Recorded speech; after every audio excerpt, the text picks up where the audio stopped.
It's been 6 months since this pandemic threw everything up into the air, and if politics slid into the background in the early days, they came roaring back this summer. The "we" scandal for the Liberals, a new leader for the Conservatives, and election talk bubbling up as the fall session approaches. Let's get caught up and look ahead. And as is our custom here on the agenda, we introduce our guests from furthest away to closest to our studio, and with that we welcome, in Vancouver, British Columbia, Shachi Kurl, Executive Director of the non-partisan public opinion research organization, the Angus Reid Institute. In Brooklyn, New York, Speer, Professor at the University of Toronto's Munk School of Global Affairs and Public Policy and a Senior Fellow for Fiscal Policy at the Macdonald-Laurier Institute. In Point Comfort, Quebec, Point Comfort as we might say in English, Jeffrey Simpson, former national affairs columnist with the Globe and Mail, now a fellow at the University of Ottawa. And here in the provincial capital, journalist Vicky Mochama, whose work has appeared in The Walrus, Washington Post, and Toronto Star, among many others. It's good to see you back for our first program of this, our 15th season. And let's start by just putting some stats on the record here, because as of Labor Day weekend, Canada has recorded since March more than 9,000 fatalities due to COVID-19. But let's break that down so we can compare ourselves with other countries. On a per capita basis, that's about 248 fatalities per million population, which compares us rather well with the United Kingdom, which is up at 624 deaths per million population, Sweden at 572, the United States at 566. However, many countries have also done better than us. Germany has only 112 fatalities per million population, Finland only 61, and South Korea fewer than 7 fatalities per million population. So Shachi, let's start with you. You obviously survey the Canadian population on a frequent basis, and I'd like you to give us a sense about how Canadians feel their federal and provincial governments have done in fighting COVID-19. Look, through good times and bad, and let's face it, the numbers lately have been getting worse coast to coast, starting in British Columbia, where we're starting to see, I think, the beginnings of, some are calling it a second wave, others are just calling it really a slide back into new infections, new cases. We're seeing that in Ontario and Quebec as well. Despite this, what we know is that the pandemic has really been something that's brought Canadians together, and it's really had them rallying around their politicians and vice versa. So we are generally a pretty BS-proof population when it comes to judging our politicians. We look to them with a fairly cynical or jaded eye. The pandemic has changed that. So you see sustained high approval ratings for provincial premiers across the country, coast to coast. One notable exception is Alberta, but otherwise provincial premiers are doing really well. And with the exception of a slide that is directly attributable to the "we" scandal, Prime Minister Justin Trudeau has seen his numbers really rebound over the last year. And even post-"we" scandal, because of the pandemic, his numbers are actually higher now than they were in terms of approval than they were right after last year's election, at a time where he won an election. Canadians were still annoyed with him. That's resolved itself to an extent. We'll see how long that lasts. Okay, thanks for that national overview. And now let's focus in some more. Jeffrey, you're in Quebec, so let's start there. If you look at the numbers out of the province of Quebec, they've had roughly twice as many people succumb to COVID-19 as those of us here in the province of Ontario, and yet many millions fewer population. I think they've got 9 million compared to our 14.5. What does that tell you about how well or not Quebec has managed to deal with this pandemic? There's a slight mystery to me, and you just put your finger on it, which is that Quebec has skewed the national numbers because their infection rate and death rate is much higher than anywhere else. If you subtracted Quebec, I know this is, if my grandmother had wheels, she'd be a bus. But I mean, if you subtracted Quebec from the national numbers, they'd be much, much lower. And the interesting thing is, Monsieur Legault, the premier, despite his province having these high numbers relative to the rest of the country, and these have been widely reported in Quebec, there's no secret here, his popularity has come down, but it's still very high. And you might have thought, as Quebecers say, hey, how come our numbers are appreciably worse than Ontario, let alone the rest of the country? He would suffer, but that's actually not what's happened. He's remained quite popular. What I like most about what's gone on at the governmental level, as an old veteran of federal provincial affairs, is that the two levels of government have by and large gotten along exceptionally well. And they've gotten along interprovincially too. You mentioned Ontario and Quebec. Ontario sent equipment to Quebec when Quebec needed it. That was a very fraternal thing to do. We in Ottawa didn't much like it when Quebec closed the bridges from Ottawa to Quebec, but that's over now. So instead of the usual bickering between the two levels of government, I think Canadians, back to the first points that were made, one of the reasons why they're giving credit to the governments is that they worked hard to get along. And as we see south of the border, the tensions between Washington and a number of the states have been endemic and polarizing, and that has not happened here. Well, let me put that to Vicky, because that is certainly one of the hugest distinctions between how our federal and provincial versus the American national and state governments. That's a huge difference there. And I wonder, Vicky, if one of the reasons we are giving our politicians high marks is because compared to down south, we look like we're doing so much better. You think that's part of it? Yeah, I think people are willing to credit the Canadian federal and provincial governments for not necessarily falling victim to some of the bickering and back and forth that you've seen in the United States. But there has been a little bit of bickering, there has been a little bit of back and forth. And I think what that remains are still some of the gaps that the both federal and provincial governments need to look at and understand. For example, the challenge with migrant workers and the rate of infection there, the challenges in care homes and the families' concerns there. And then the airport, I think, still remains a critical one for people to ensure that the federal, provincial, and municipal governments are dealing with the influx of people who are coming in or returning home. Sean, it is a bit of a Canadian value to think that as long as we think we're doing better than the Americans, we feel pretty good about the world. Do you think that's at play here? I think it definitely is, Steve. You know as well as anyone that the Canadian public is inundated with news and reporting from the United States, and so it's just natural for Canadians to evaluate the Canadian experience relative to the acrimony and tumultuousness of the American response. I also think it's important to recognize that ideology goes out the window in the context of an emergency.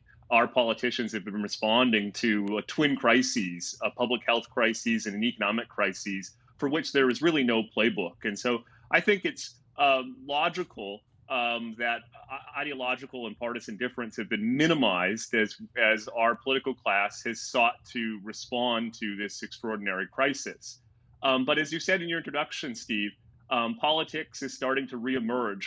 And similarly, I think that's logical. We're beginning to see a nascent debate about what the contours of a recovery plan ought to look like.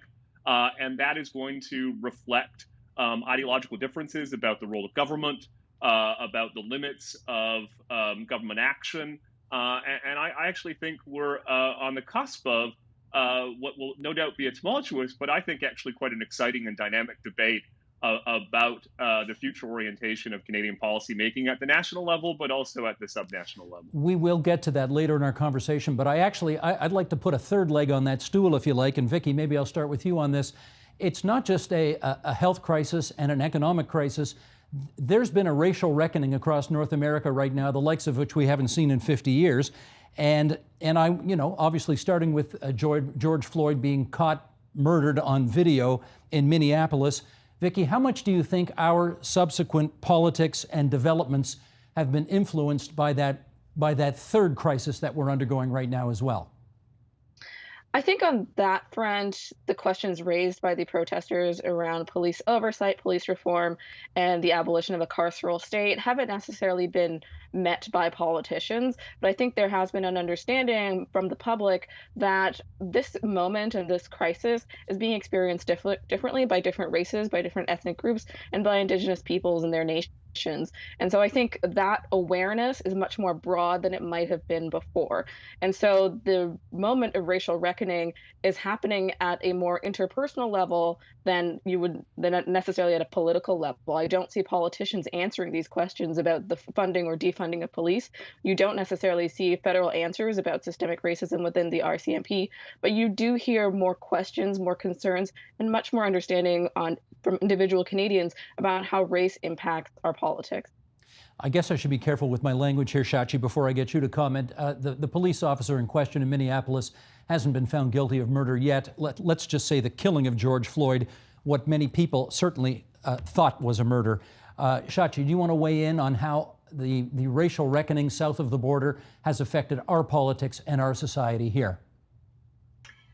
I can't say as yet, based on the data that we're seeing, that it is necessarily affecting our politics. I don't think we're there yet, but Canadians are engaged on this issue. They're paying attention. They are connecting the dots. And what's really interesting is even though they themselves may be reporting that their own interactions with police, for the large part, again, this is so much depending on where you live and which level of police you're dealing with.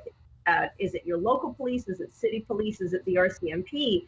Regardless, when we talk to Canadians about this issue, across the board, they will generally say, look, my interactions have been okay, but I perceive a major problem in the way police are dealing with people of color, with Black people, with Indigenous people.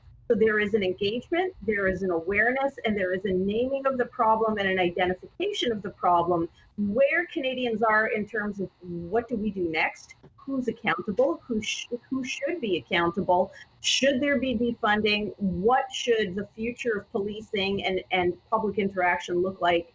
I think those are things that everyone is still working through as they come to terms with what's been happening both south of the border, but also here in Canada. And I would just point out, this doesn't start with George Floyd, Steve. This goes back so far, and there are so many examples of it over time.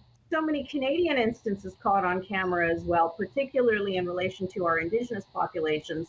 So this is something that Canadians are starting to come to terms with, but they don't necessarily have clear answers on or are indicating that this is where they want their policymakers to go. Jeffrey Simpson, what would you add to that? I would add that I would agree. We have not had among our political parties, nor between the federal and provincial governments, polarized arguments about this. I'm not aware of any political people here, I stand to be corrected, who've tried to make hay out of the two sides of the argument that we see in the United States. So that we haven't had polarization on the issue. Is there more awareness? Yes. Defunding of the police is overwhelmingly rejected in the United States, and if it was ever put in Canada, it would be overwhelmingly rejected here. Reform of the police, yes. Defunding makes almost no sense. There is a difference in terms of sheer numbers because the share of the Canadian population that is Black, according to Statistics Canada in 2016, was 3.6%, where it's about 10% in the United States. The Indigenous issue here has a salience that it does not have in the United States. It's true in the United States, people are talking about Black, or I should say minority groups, and Native people, as they call them there. But here, the Indigenous element, which has a whole dimension to it that doesn't affect the Blacks in Canada, is much, much more salient and has led to things like the taking away of the names or the renaming of institutions and structures in Canada, which 10 years ago would not have been part of our discourse. Sean, just before I get you to weigh in on this, maybe I should preface it by saying Jeffrey's quite right that we haven't had the polarization among our political class here as they have in the United States. But there was a moment the other day on Twitter when the leader of the New Democrats tweeted that the poor woman who was suffering from mental health issues in Toronto and who barricaded herself on a balcony and then tried to leap to another balcony, missed and leapt to her death. Jagmeet Singh, or somebody on his behalf, tweeted that woman would still be alive if not for the intervention of the Toronto police, which, immediately launched a Twitter explosion saying that he had overreached and was playing politics with all of this. There's a lot to make sense of all there, but perhaps you could weigh in on all of that. Well, I think it's a good example, Steve, of our political class struggling to bring expression to this set of issues in the realm of politics. We've seen growing cases of protesters targeting statues and other manifestations of Canadian history. I think we're increasingly seeing pushback against those developments on the political right. It's an issue, for instance, that Aaron O'Toole seems keen to champion in his new role as leader of the Conservative Party. Obviously, these are complex and multifaceted issues for which there are no simple answers. But I would emphasize that this social angst is occurring against the backdrop of precipitous economic contraction and record joblessness. And it seems to me, these problems will hardly be solved by more economic growth. I think the restoration of economic growth and economic activity is a critical ingredient to lowering the temperatures in our countries. George Will likes to say, Steve, that the difference between 2% growth and 3% growth isn't 1%, it's 50%. And I think this is only one of the reasons why we're seeing our policymakers at the national level and the subnational level start to shift their thinking from stabilizing the economy and addressing the immediate public health dimensions of the coronavirus and focusing more on restoring economic activity and getting people back to work. George Will is a smart guy who could always do math. There's no doubt about that. Well, speaking of math, let's bring some polling up here, and I'm going to get you folks to comment on this. These have been astonishingly cataclysmic times for our world and our country, and yet look at the public opinion polling when you ask people what they think of the federal parties as currently constituted in the House of Commons. Shall we bring these up, Sheldon? Here we go. Okay, current party support. These are Angus Reid numbers. Shachi, these are your numbers. And let's go through. Here's where we are right now. Liberals, 35%. Conservatives, 35%. NDP at 17%. Bloc Québécois at 7%. And the Greens at 4%. Now, if you compare those numbers today to where we were on Election Day last October, the Liberals are literally up less than 2 points. The Conservatives are literally up about a point. The NDP are down about a point. The Bloc are, down about a half a point. And the Greens are down about 2.5 points. And Shachi, I want to know, how is it possible in these remarkably tumultuous times that there's so little dynamism in the political polling these days? So delicious. Where do you want me to start, Steve? At the beginning? This is a massive survey that we did. More than 5,000 Canadians surveyed in the last week of August, really in the days right after Mr. O'Toole's ascension as Conservative Party leader. So what you're seeing is a few things. Yes, in essence, if you go back 11 months, the numbers look remarkably consistent.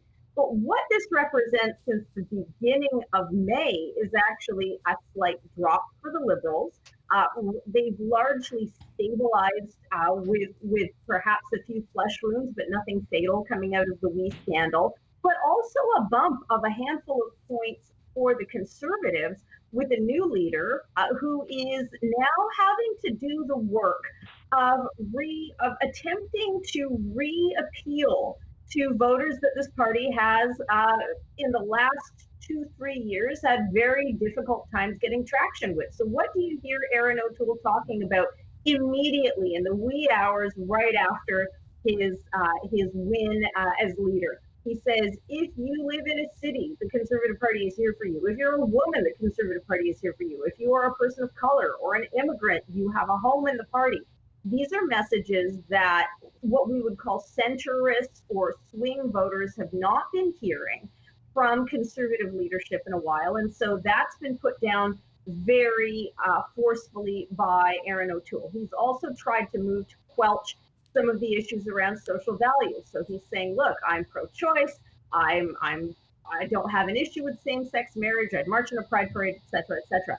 Why is he doing those things? Because the party, if it wants to win the next election, needs to win in Ontario, where it's currently sitting 7 points back from the Liberals, needs to win in cities where it is significantly trailing the Liberal Party and needs to win with women. And right now there is something like a 12-point gap between women voters in terms of whether they would choose Justin Trudeau or Erin O'Toole and the Conservatives. And ultimately, what we note with all of this in the mix is that left of center voters, if they think the Conservatives are at within striking distance of forming government, will recoalesce under the Liberals and back under the big red tent to prevent the Conservatives from winning. Erin O'Toole needs to be able to say, hey, we've got a big tent too where everyone's welcome. And he needs to be able to convince people of that. He's saying it. We have to now watch to see if he's got the room to grow and he can make the case. And he put a social media video up yesterday on Labor Day, which was probably the most pro-labor, pro-union statement that I've ever seen any Conservative leader at any level of government give, in decades, to be sure. I mean, it was really quite something. Jeffrey, if you're the Prime Minister right now, you've got a throne speech coming up this fall. Do you secretly, or maybe not so secretly, want to lose this throne speech, given the competitive nature you find yourself in the polling today? I don't think you want to lose it on the throne speech. Throne speeches are just declarations of intentions. I think a budget is going to be far more consequential. And I don't know when the budget will be. I have a fairly good idea of its general direction, not close to the government anymore, but you can just read the tea leaves. They're going to have a budget that is extremely expansionist. They're going to spend a lot of money on social programs, whether it's pharmacies, pharmacare, or income support. They're going to have all kinds of green subsidies. I think the Liberals have decided that the Conservatives have 30 to 35% of the electorate, come rain or shine. You can have a poor leader like the previous one. You can have a better leader. They're in 30 or 35%. And we can only form a government with a majority if we eat into the Greens, Bloc Québécois, and the NDP. And that requires tilting far to the left. The second point I'd make to underscore that is that when Mr. Morneau was shown the door, I mean, he resigned because he could see what was happening to him. He had no support in the cabinet. The Liberals have no business Liberals anymore. The Liberal cabinets in the past, going back to Pierre Trudeau and Jean Chrétien, always had spending Liberals and business Liberals. This government has no business Liberals. They're all spending Liberals, every one of them, including the Prime Minister. So the next budget is going to be extremely expansionist. Money is going to be spent left, right, and center. And it's at that point that they'll use the skills that we've heard today from our polling friends as to whether they should go for an election or not. The last point I'd make is elections are very unpredictable. Mr. Trudeau ought to know that because the first time he won, he started the campaign in third place and Tom Mulcair was measuring the drapes at 24 Sussex Drive. And the Liberals won the election. Last time, they sunk during the campaign. By the way, I think it's interesting that the polling numbers show the Liberals ahead by 12 points among women, but if they're even with the Conservatives overall, they got to be about 10 or 12 points behind among men. And that's a bit of a problem for the Liberals. It's hard to form a majority when you're 12 points behind among men. Sean, I'd ask you to weigh in on the fortunes or the potential fortunes of the Conservatives at the moment, in as much as you've got the WE scandal, which admittedly is out of the headlines right now, but it certainly has a place in the public consciousness. Having said that, Erin O'Toole's barely got his feet wet as the leader.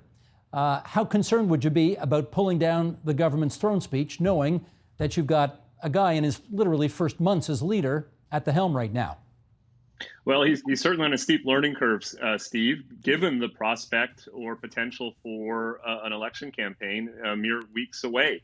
To your question to Jeffrey about whether Mr. Trudeau and his team secretly would like an election, I think the answer is yes. The one entity not on Shachi's polling figures is Donald Trump, who is deeply unpopular with the Canadian public.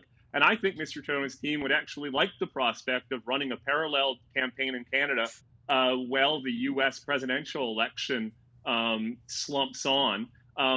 Mr. Trump will be counted on to say outrageous things, and Mr. O'Toole would be forced to spend most of the campaign responding to questions about Mr. Trump and the extent to which his party and his vision converges or diverges with the polarizing president. The other reason why I think that the Liberals would like a campaign is if they're brought back with a majority, they'll be able to put the stick in the spokes of the we investigation. The only reason we've gotten as far as we have, of course, is because opposition members presently make up a majority of the members on the committees investigating the grant to the We charity.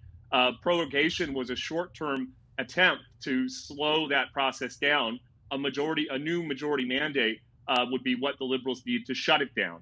And so I think all opposition leaders, including Mr. O'Toole, face a difficult question in how they ultimately vote on the speech from the throne and perhaps a federal budget. I think there'll be plenty there for the opposition, for the Conservatives to oppose and reject. I think more pressure will be on Mr. Singh and whether the new Democratic Party is prepared to support the Liberals, given the likelihood, as Jeffrey says, that the speech from the throne and the budget will advance several progressive priorities.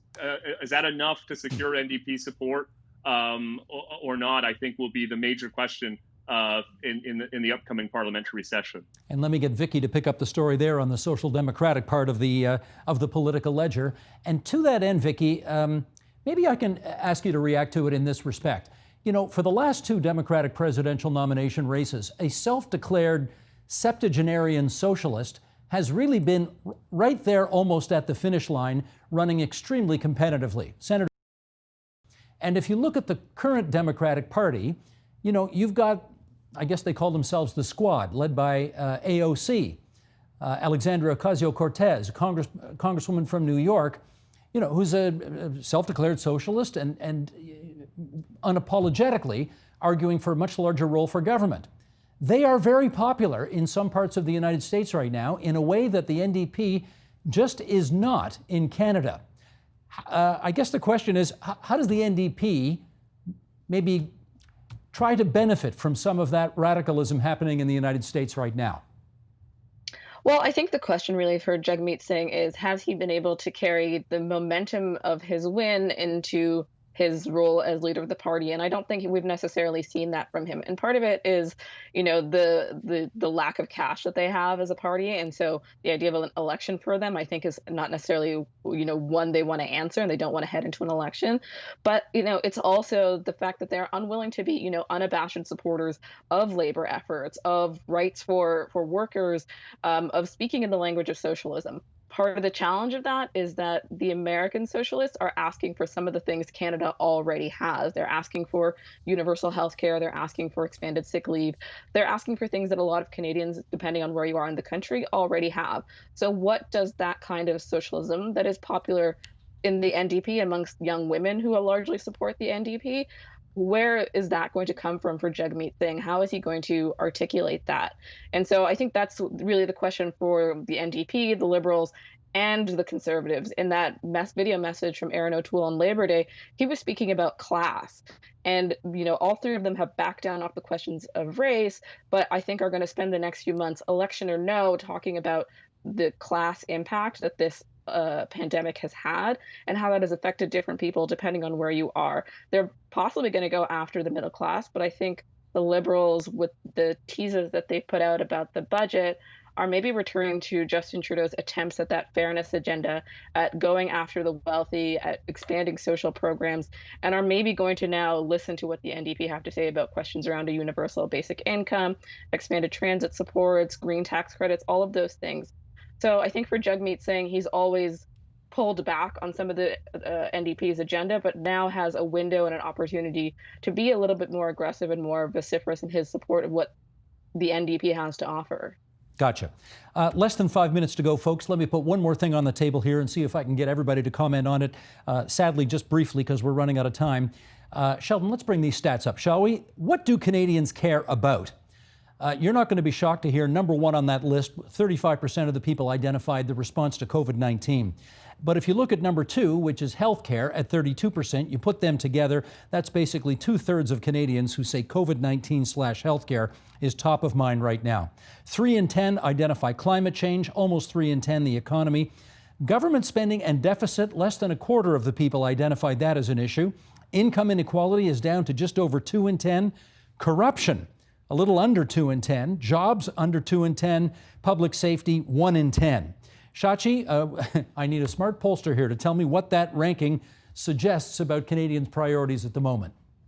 Well, again, it's all about digging beneath those top line numbers, Steve. So if anyone really wants to dig in, they can actually go to angusreid.org and read all the data, and I encourage you to do that. So with the time we have, I'll say a couple of things. First of all, look for the Trudeau government to really almost go back to the future on this, or go back to the past. They are going to run the playbook from the early 80s. Not all of us were around for it. I think Jeffrey Simpson was, and I say that with great respect because he is a man of experience, but really where the then former Trudeau Liberals, the Pierre Trudeau Liberals, really looked to bridging the inequality, the income gap, trying to get people into affordable and accessible housing. Look for them to talk about a lot of those things, because those are issues against the backdrop of a pandemic that have really been revealed, right? So we're learning more about just how precarious work is for people, just how high the cost of living is for people doing precarious work. Now, when you look at who cares about what, absolutely, if you're a woman, if you are left of center in this country, pandemic response, healthcare at the top of the list. If you are an older man, 55 plus, living in Alberta, Saskatchewan, northern Manitoba, parts of Ontario, you are much more occupied with the deficit and spending. But one last point on deficit and government spending. Canadians today are less exercised about this than, say, they were, when our deficit was far, far smaller. So we're looking at a budget deficit of $343 billion. You go back a year and a half when this was an issue we were talking about more, and the budget deficit was something like $19 billion. So this is all about how these issues are introduced into the public discourse. We've heard Aaron O'Toole trying to talk about it, talking about his timeline to pay it down. And really the only caveat is Canadians will focus on issues of deficit when they are exercised and concerned about it. Right now, they're more exercised and concerned, particularly if they're transitioning off of CERB or dealing in precarious industry work, where the next paycheck is going to come from, how they're going to get their kids back to school, what's going on with their elderly parents. Okay, I've got about 45 seconds left for each of you to weigh in on. And Jeffrey, let me go to you first. The guy who currently has the job you used to have, namely the best real estate in the Globe and Mail, Andrew Coyne, says the government's cleverness has been not only convincing people that they get something for nothing, but that they can get everything for nothing. Do you think he's onto something here? I don't comment on what other journalists said when I was a journalist. I'm not going to comment now. I'd simply say, I don't think anybody can understand what $343 billion deficit is. I mean, nobody's ever seen anything like that in their entire lives, so they can't actually relate to it. Maybe what's happening. No, I think that the COVID situation, and we talked at the beginning of our discussion about how governments were generally seen to have done this well. People are not exercised by the deficit because they haven't had to pay the bills. At some point, the bills will come due because interest rates will rise, or the rating agencies will put Canada on notice, or the Bank of Canada will enter the fray and not continue to print the kind of money it has. And at that point, people will begin to say, hey, this can't go on. I think we'll be a decade trying to climb out of this deficit situation. I don't think it's going to come easy, and that's going to be a long, difficult slog. Vicky, can you be a conservative today and campaign on reducing debt and deficit? I'm sure there's ways it could work, but I'd love to see how that looks for generations like mine, millennials, who have only dealt with declining economies, whether from the global financial crisis or heading into, your adulthood, where jobs were less of a certainty, where housing only expanded in cost. And so for conservatives to argue on government spending less to support individuals, they'd really have to figure out how to toe that fine line between the challenges people have had for the last 15 to 20 years trying to create lifestyles and create families, as well as what the government can do and is able to do. Sean, you get the last word. How do conservatives, which like debt and deficit as their issues, how do they campaign on those today? I agree with Vicky. It's a challenge, that's for sure. But I would say the opposite is true as well, Steve. I think Mr. Trudeau, Ms. Freeland, if they're interpreting a wide interest on the part of the Canadian public for a radical transformation of government, I think they may be wrong. I think a message of a return to normalcy may be as potent as one for reconceptualizing government and reconceptualizing its role in the economy. And ultimately, I think these will be the source of a big ideological, intellectual conflict whenever the next election occurs. Good stuff. Thanks, everybody. Great discussion. Shachi Kurl, Jeffrey Simpson, Sean Speer, Vicky Mochama. It's really great of all of you to join us on this first program of our 15th season here on The Agenda. All good wishes to all of you, and stay safe, okay? Thanks, Steve. Thank you, Steve. The Agenda with Steve Paikin is brought to you by the Chartered Professional Accountants of Ontario. CPA Ontario is a regulator, an educator, a thought leader, and an advocate. We protect the public. We advance our profession. We guide our CPAs. We are CPA Ontario. And by viewers like you. Thank you.